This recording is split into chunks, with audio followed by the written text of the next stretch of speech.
So hi guys, I'm speaking to Scott Rutherford here today, who's the Green Party candidate for Kirkcaldy and Cowdenbeath. Hello everyone. Right, so how are you? I'm very well, Jamie. Thank you for inviting me. Any opportunity to talk to young people and constituents is very welcome. How are you doing? Oh, I'm doing quite well, thank you. Thank you for coming. None of the others actually decided to take me up on it, so it's quite good. It's their loss. It's their loss, exactly. So let's get straight into issues, right? So we've got 3 quick-fire questions. So the first question I'm going to ask you, if you could try to keep it brief, what would the Green Party's policy be on Brexit? The Green Party of England and Wales and the Scottish Green Party are both unified behind a people's vote. Ultimately, Boris Johnson's held this election because he thinks he is a chance against a Labour leader who he feels is more disliked than him. Not because he has some great captivating narrative and policies that people get behind. Get Brexit done, I can see why people are attracted to it. But it isn't as simple as that. And trade negotiations on average take close to a decade. They are not something that you wrap up in a number of weeks or months. They're hugely important. They matter to our everyday lives. It's the price of our coffee. It's whether we can afford to get turkey at Christmas. It's the international trade barriers that allow people to have businesses and jobs. And I don't think that's something that should be harshly rushed through because the Prime Minister feels it'll be politically unbeneficial to him. The people need to decide. The election is not going to solve all this. The people need to decide. They need to have the final deal put to them, a confirmatory referendum. And that's how we'll know which way the country should be. And tied to that closely is the issue of independence. Scotland voted 62% Remain. Polls now show support for Remain in Scotland is close to 70%. I don't think this is something that politicians up here take for granted. They realise how closely aligned Scottish politics is with European politics, and I think we're a more outward-looking, collaborative country in the fibres of our being. I think it's in our DNA more than it seems to be in England and Wales, which just seems to be a little bit more insular than I've ever known it to be. So yeah, I think independence for Scotland and remaining in the EU would be the ideal scenario, the most beneficial scenario for the working people. Right, so we'll move on to why should pro-independence voters vote for you instead of Neil Hanby? Pro-independence voters should vote for me because we're now the only pro-independence party standing at this election. Neil Hanby will technically still be on the ballot with an SNP logo next to his name because it's too late to remove it. He's been suspended from the party for his views. First Minister Nicola Sturgeon has told members of the local party to go campaign in other constituencies. They've withdrawn all support and now the Greens are the most viable progressive option for those who believe in an independent Scotland. Our intention is clear. We've raised almost £700 in the past few days from our crowdfunder because people want to get behind us. We will be going hard campaigning on the issues that matter most to people in this election. It's not just Brexit and independence. It's issues like college places, it's jobs, it's a decline in High Street in Kirkcaldy, it's Mossmorran and Cowdenbeath, it's BIFAB that's not getting enough green investment that could be part of a Green New Deal in Burnt Island. We want to address all these issues. That it is not just a simple tick box to stay in the EU if one of your parties. There are so many policies that matter to local people, and that's what we're talking about. So you mentioned Mossmorran. Yeah. I've seen that you wanted to move jobs from places like Mossmorran to places like BIFAB. How would you do this and guarantee job security for workers? Well, I think we weren't prepared for the age of coal ending. We've seen communities across Fife and Scotland decimated when industry left. Places like Cowdenbeath, like Kelly, like Dyser, like Coal Weems, Kirkcaldy to an extent with linoleum. These industries disappeared and no one cared to invest anything in them. They were gutted by Thatcher. That was the age of coal ending. We're not prepared for the end, or the age of oil ending. And I don't want to see people similarly kicked in the teeth like they were again. They will default on mortgages, they will lose houses, they will lose jobs. That terrifies me. I don't want to see that. The sooner we invest in the future green economy, which has been exhibited all over the world, and supply chains and demand chains are provided for all over the world, the sooner we can address that, the less painful it's going to be to make this great transition.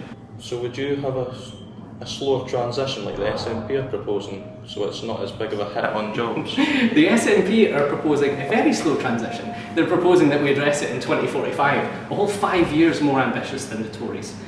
They're committed to the long-term maximum extraction of oil and gas. Ultimately, that puts all of us in a precarious position. That is not a reasonable investment in people's futures. That is a risk they are forcing upon us by extracting as much oil and gas as they can.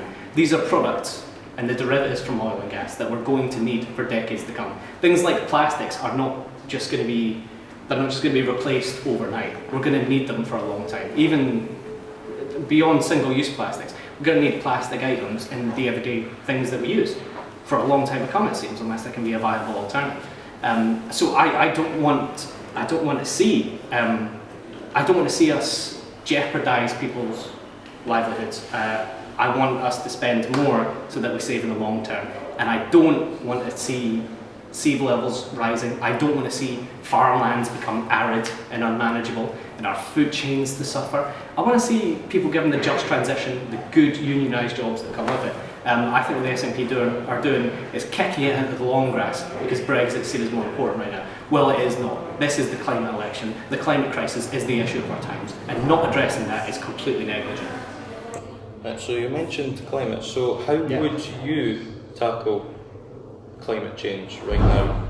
We need to get to net zero emissions, ultimately. Our plan was to do this by 2030. Every other parliament in the Scottish Parliament voted against our motion to do so. They have high ambitions of dealing with it in the late 2040s and 2050s. Well, that's great because these politicians will be gone by then. They're not the ones that suffer. People our age, well, more so your age because I'm a bit older, but young people are the ones that are going to bear the brunt of this. They are not being represented. Their voices aren't being heard, and that disgusts me. That's why I got involved in politics, because I felt like I was in an echo chamber with everyone my age who agreed. They said something should be done. Well, what should we do? Well, why doesn't one of us just stand up and say something and get others to agree and sign a petition and run for office? And I think that's where the youth climate strike movements came from. It's harnessing all that energy, it's harnessing all that positivity, and I'm a very small part of that. Loads of people have done so much behind the scenes that we owe an immeasurable amount to, and I'm just keen that it keeps being heard. Right, so you mentioned having a net zero carbon economy by 2030. Yes. Is it worth putting our nation in debt for this? Because the Greens have proposed that it would cost £1 trillion of borrowing. It's a very good question. Our nation's already in debt. We haven't run a surplus in our budget since about 2002 when Labour were in power. The Tories have doubled the national debt since they were in power 9 years ago, with the help of the Lib Dems. You remember them? Ultimately, the more we invest now, the more we will save in the future. Our plans aren't driven by nice, fluffy ideals. They're driven by science. If we don't address this and throw everything at it by 2030, put in place funding for education, for engineers, put in place teaching so that people know what is coming when the climate crisis is a runaway issue for us, which I hope it isn't. And to see that the investment in a Green New Deal that doesn't just supplant huge multinational fossil fuel companies for multinational green energy companies. We want to see everyone benefit from this transition, and voting green is it's the only way to do that. I'll just touch quickly again on the debt issue. After the Second World War, the New Deal, similar to the Green New Deal in some scopes, the New Deal set to fundamentally change how economics worked in this country. It gave people who had suffered from war personally and nationally a chance to reimagine how the economy should be, and good unionised jobs came with it that lasted people for decades until the various monetary systems of the time and governments broke down, and neoliberalism took over and eroded those fundamental workers' rights and good unionised jobs that people had. A Green New Deal can be similar in scope. It can deliver on the jobs people need. It can deliver on the wages that people deserve, and I am just absolutely committed to making that reality. Right. So we're going to talk further about climate change now, but I heard the Green Party MSP Mark Driscoll advocating for the state to take more control by using the phrase the dead hand of the market, referring to capitalism. Yeah. So, and also when looking at the Green Party manifesto, it's pretty left-wing. So why would people vote for you when they could vote for Labour when they're pretty left-wing and they want to do a lot of what you're wanting to do by solving climate change? Okay, it's kind of a lot to unpack. I'll address the Labour issue first. Labour want to keep nuclear weapons in Scotland, and they are committed, as far as I'm aware, to maximum extraction of oil and gas, and they want to expand Heathrow because they think that's pie-in-the-sky thinking. That's from their shadow chancellor, that's from John McDonnell. There is no more senior official on economic position than John McDonnell, and those are his beliefs. Those are pie-in-the-sky thoughts, and if we commit to those, we are committing to more risk. We are committing to endangering ourselves, our economy, and our world. The other issue you mentioned, perhaps you care to rephrase it again. It was Mark Ruskell was advocating for the state to take more control, using the phrase the dead hand of the market, with capitalism maybe not able to innovate to get the technology to prevent this, or do you think it needs to be the state? Yeah, very good question. I'll just jump in here. There is, when people talk about free markets and free people, I've heard no bigger contradiction in terms in my life. Look at Alabama, who removed so much regulations from their economy, and they're in huge amounts of debts. They had to default on debt in that state. They were bankrupt because they let the market run wild. Effective regulation means everyone can benefit from the economy. It means they can buy the things they need, and people can be supplied the things they need. There are no markets, there are no industries without government oversight. This is exactly how the world plunged into economic crisis in 2008 when the housing bubble burst in America. There was not effective regulation of the bonds that undermined those houses. We wouldn't have iPhones if it wasn't for government intervention. The belief that capitalism and technology are one it's a false one. It's a comforting one, but it's a false one. They exist because governments decided these would be important technologies in our future, and they would massively streamline how bureaucracy and our lives run.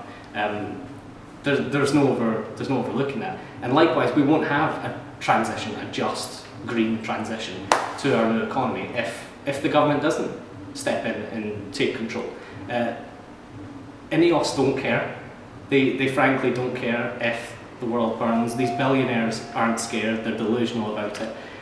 Ordinary people are going to be the ones who suffer, which is why governments need to intervene. Governments should care about people, not serve to the whims of billionaires. Right, so I'm going to ask you one more question before I give you your pitch. Sure. So, in the Green Party's manifesto, you plan to introduce UBI, which is Universal Basic Income. How would it be successful in the UK or Scotland?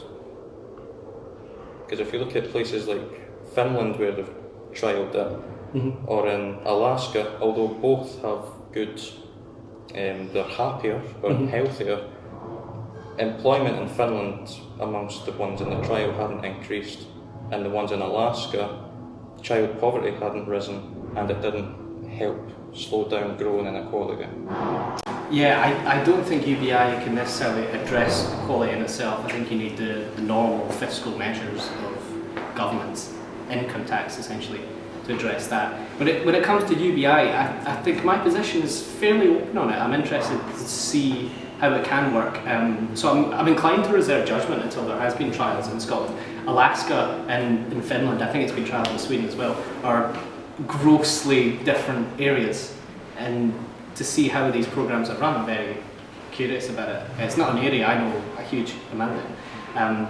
Social security should stop people from falling into poverty. It should amount to people not being homeless and being able to put food on the table. That's just a basic tenet of what governments and society should be. Societies are only successful if everyone thrives, if everyone has the ability to flourish. UBI is just one small part of it. It's a net for when people fall out of employment, for when they end up in horrible circumstances and end up in homelessness and they lose their businesses. Whether it can work, which I believe it has a good potential to in Scotland and other nations around Europe and the world. I look forward to seeing how the trials go, and I think 5 council are keen to take that forward. Interested to see what their conclusion is on levels of employment, on inequality, on child poverty, which are all huge and inexorably tied to it. So I'm very keen to see how that goes, and I sort of reserve my level of support based on how it can work in communities in Fife and in Scotland in general. Unfortunately, we're at the end of the interview now, but I'll give you 1 full minute to give a pitch directly to the voters. Thanks very much. My pitch for voters would be there is only one pro-independence party contesting this constituency now in Kirkcaldy and Cowdenbeath. We're out taking our messages to people on the doorsteps about decommissioning Mossmorran, about investing in a Green New Deal in BIFAB, and employing thousands of people in that transition, in good unionised jobs in that transition locally. Fife used to be one of Scotland's industrial heartlands, and there's no reason why it can't be again. Issues closer to Kirkcaldy, the decline in High Street, unaffordability of mortgages for first-time buyers, things that affect all of us. Delaying those huge capital investments for young people is terrible in the long term. We need hope for a future. We need someone that can fight for us as young people. And I believe I'm that person. So I'm asking you all to vote Green on December the 12th for pro-independence MP back down to Westminster. Right, thank you, Scott. Great, thanks very much, Gene. Thank you.